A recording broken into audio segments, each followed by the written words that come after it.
Tchad a-t-il amorcé un pan de sa libération, de sa liberté, de sa souveraineté sur l'un de ces plans-là, en rompant cette relation militaire avec la France? Si oui, quelle est la suite normalement lorsqu'on parle de la rupture ou alors de la fermeture de ces bases militaires, mais aussi de la réflexion sur la monnaie qui est aujourd'hui au centre même des interrogations au sein de l'AES? Vous touchez là le cœur automatogène du casus belli, que l'Afrique a aujourd'hui avec le refus de décoloniser de la France, ce logiciel désuet, dépassé, anachronique, que la France continue par manque d'imagination, par manque d'intelligence ou tout simplement par une forme de racisme installé et qui considère par arrogance, par une façon de voir de rôle les Africains comme des moins que rien et que, ben voilà, ils peuvent se permettre n'importe quoi sur le continent. Aujourd'hui, le glas a sonné pour cette posture, cette vision des choses. Et il me semble justement que les Africains, aujourd'hui, ne veulent plus de ça et opposent la volonté de souveraineté, la volonté du panafricanisme. Alors, vous avez évoqué tout à l'heure le coût. Pour être plus précis, les 700 millions d'euros, c'est le budget de Barkhane. Mais Barkhane a été conçu comme étant, je dirais, l'implication de la France dans tout le Sahel. Et il y a une partie significative de ce dispositif qui était donc au Tchad, puisqu'il y a plus de 1000 militaires français au Tchad. Et donc, le gouvernement français n'a pas, en tout cas dans les comptes publics, n'a pas spécifié combien lui coûte spécifiquement l'implication annuelle de la base militaire au Tchad, mais nous avons pris le budget global de l'investissement français dans tout le Sahel, qui est estimé à plus de 700 millions d'euros, et donc à peu près 2 millions par jour, y compris donc l'opération au Mali, au Burkina et également au Tchad. Alors, si on tire d'abord le bilan, n'est-ce pas, de cet accord qui a été installé depuis les années 60, d'abord sur le plan militaire, sur le plan opérationnel, on s'est rendu compte en traversant donc l'histoire que cette présence militaire de la France au Tchad n'a rien donné. Tout ce qu'il a amené, c'est des rébellions successives où on monte, on soutient par exemple, le président, le cas de 65 à 66, par exemple, la France avait soutenu François Tombalbaye contre la rébellion de Folina. Après, on a soutenu donc cette rébellion pour faire tomber François Tombalbaye. Ça a été à la période de Gougouni. Puis après, c'est Hissène Habré, qui était lui-même un rebelle, qui est arrivé au pouvoir. Par la suite, on a soutenu une force rebelle contre lui, Idriss Déby, pour faire tomber Habré. Et finalement, c'est le président Itno lui-même qui meurt face à une rébellion, et c'est son fils que, comment on l'appelle, le président Macron est venu installer. Donc, sur les 60 ans, on a vu tout simplement que cette présence militaire n'a pas apporté la stabilité, n'est-ce pas, au Tchad. Ça a été plutôt source de conflits, d'instabilité, de rébellion. Et cette situation chaotique ne permet pas d'abord d'assurer sa souveraineté, ensuite la sécurité du pays et également de poser les bases vraiment d'un développement. Donc c'est un chaos sur toute la ligne, nous semble-t-il. Le deuxième élément, quand la France a été chassée au Mali, ben, tout ce qu'elle a fait, elle a fait que se replier, n'est-ce pas, au Niger. Et quand elle est chassée au Niger, il se replie au Tchad. En réalité, la France refuse de se décoloniser, refuse de changer son logiciel. Ce que Macron a proposé dans son discours de février à l'Élysée, c'est tout simplement du cosmétique, de la ruse, et qui fait en sorte qu'on est moins visible, mais on est d'autant présent. Et donc, il y a un refus fondamental de changer ce logiciel impérialiste qui passe justement par les bases militaires. L'autre élément également de refus, comme vous l'avez évoqué, c'est la monnaie, le franc CFA. Mais je voudrais m'appesantir beaucoup plus sur les bases militaires, en prenant comme élément d'analyse ce budget de 700 millions d'euros.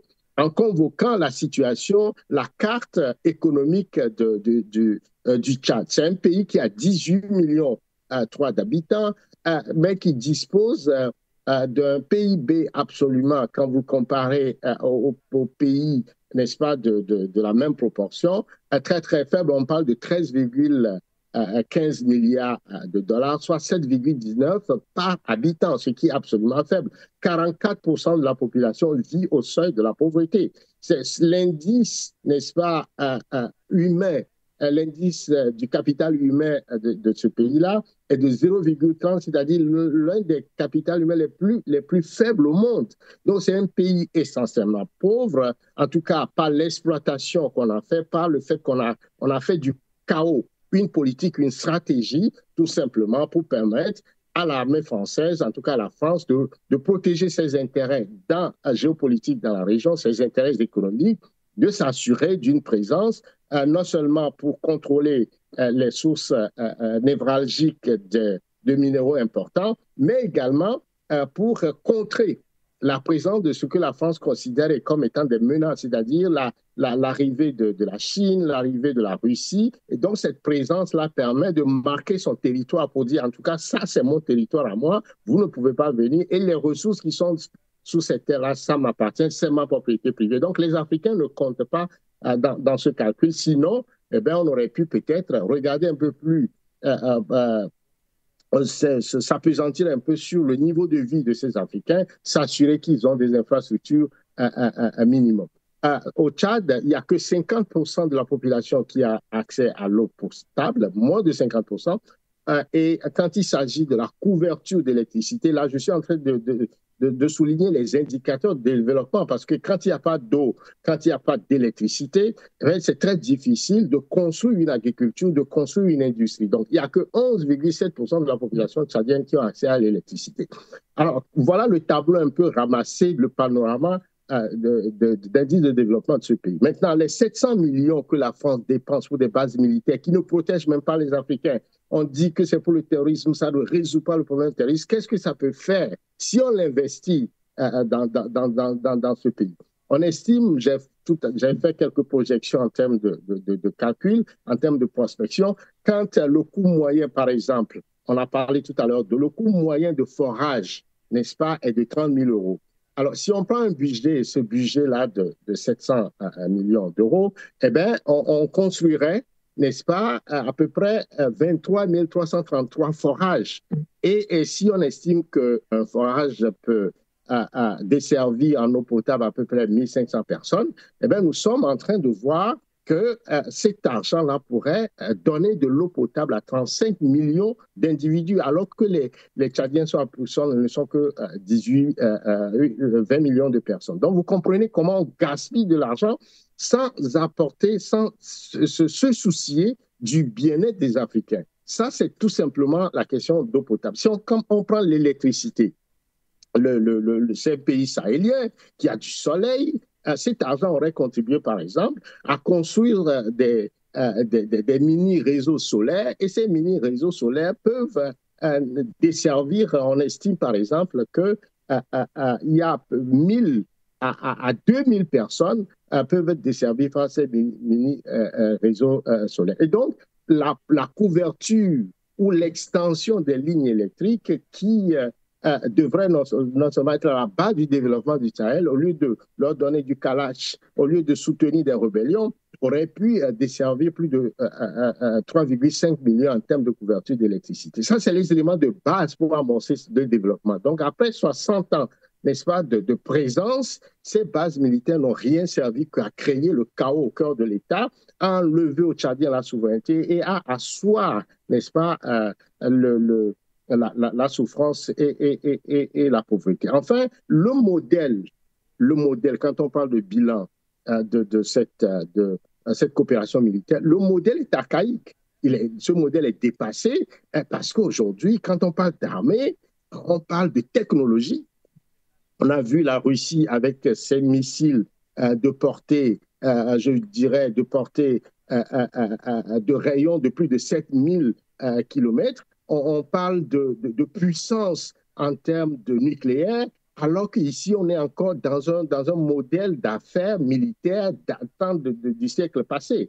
Vous voyez, et ce modèle-là n'est même pas capable de résoudre le problème terroriste. Donc, ce que les Africains ont besoin aujourd'hui, c'est un modèle qui leur permet d'asseoir une industrie, un complexe militaro-industriel, de fabriquer sur place les armes et les munitions, en tout cas tout ce que les militaires ont besoin sur place, se les doter de formation et de technologie leur permet de résoudre un certain nombre de menaces sécurité. Et là, la France n'est pas là, tout simplement. Donc, on vous forme à être des incapables face aux menaces réelles et ces formations ne visent que des coups d'État. Donc, sur toute la ligne, sur le plan économique, sur le plan même de l'efficacité de cet accord, eh bien, on voit que c'est un chaos sur toute la ligne. Je terminerai encore pour quelques chiffres. Ces 700 millions d'euros auraient pu construire 350 écoles.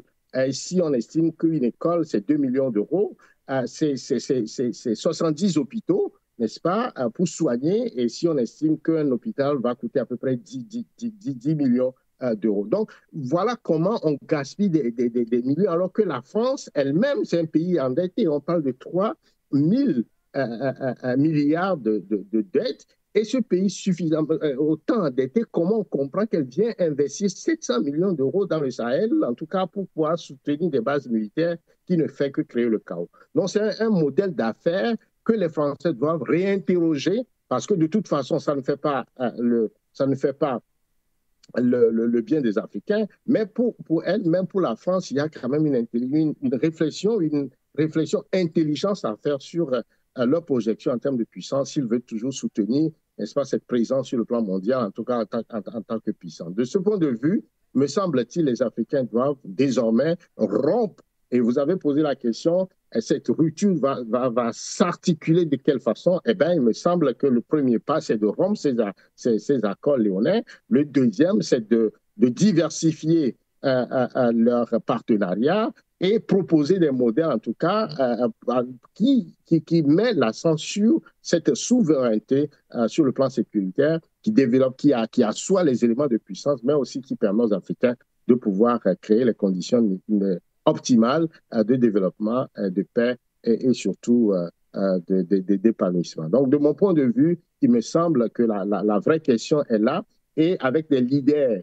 avec un leadership aussi éclairé, avec cette jeunesse qui reprend, qui est au cœur, n'est-ce pas, du leadership politique, il me semble quand même que le paradigme est en train les plaques sont en train de bouger, le point de basculement est au cœur justement de cette volonté de rompre avec cette France africaine qui ne veut pas du tout changer.